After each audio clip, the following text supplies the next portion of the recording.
Бүгүнкү күндө мындай жагдайды Бишкектин көптөгөн үйлөрүнөн көрүүгө болот. Баш кала тургундарын турак жайларын бир айдан бери дарак канталары каптоодо. Терезе балкондордон кирген майда курттардан тажаган шаар тургундары күтүлбөгөн коноктор тартылган видеолорун интернетте байма-бай бөлүшүп жатышат. Адистердин айтымында бул убактылуу гана көрүнүш. Аба ырайынын температурасы кичине төмөндөгөндө дарак канталары азаят деп кепилдик беришүүдө. Это резкий перепад климата. В действительности в этом году сами заметили. Өзүңүздөр көргөндөй жаз мезгили аябай жаанчыл болду. Жай болсо ысык болуп жатат. Мындан улам дарак генелери көбөйүп кетти. Биз сейил бактардын аймагын химиялык заттар менен тазалап жатабыз. Бирок турак жайларды химиялык заттар менен тазалай албайбыз. Анткени ал адамдын ден соолугуна зыян.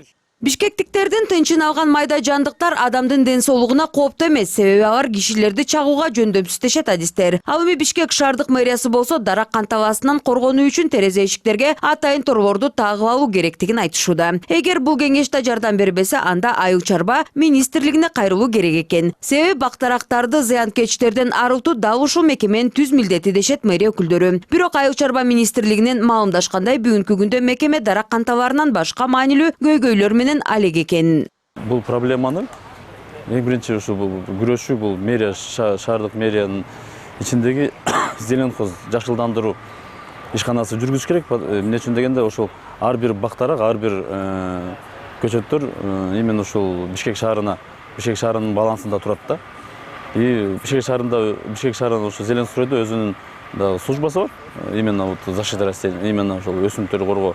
И булардын дагы ошо спецтехникалары бар. Ошондой эле дарак канталасынан арылууну каалаган тургундар санитардык эпидемиологиялык көзөмөл борборуна да кайрылса болот. Бирок мекемеден билдиришкендей жашоочулар дарылоого кеткен чыгымды төлөп берилөрү керек экен. Анын суммасы батирдин чарчы метринен, анын ичиндеги эмеректердин санынан жана коротулган химикаттарга жараша болот. Центр госсанэпиднадзора мы можем... Биз калктын аярлуу катмарына, балдар үйүнө, карлар үйүнө бекер кызматтарды көрсөтүп келебиз. Албетте, бардык пенсионерлер үчүн иштерди бекер аткара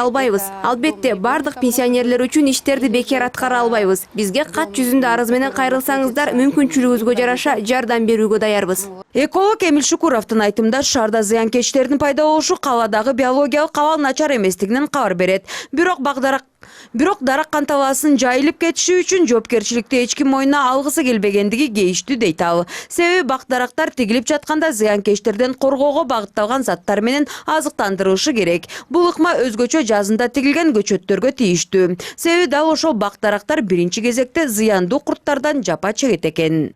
Прежде всего должны озаботиться. Гене менен башка зыянкечтерин бирдей капташы жаңы отургузулган бактарактар үчүн аябай кооптуу. Андыктан быйыл отургузулган дарактар келерки жазда соолуп калбайт деп эч ким кепилдик бере албайт. Ошондуктан дарактарды сатып алууга кайрадан тендер жарыяланса таң калбайм деле.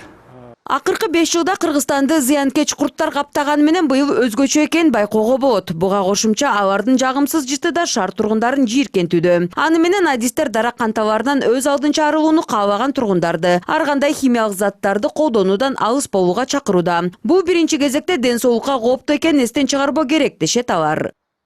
Мээрим Мамбетова, Алтынбек Каныбек уулу, НТС.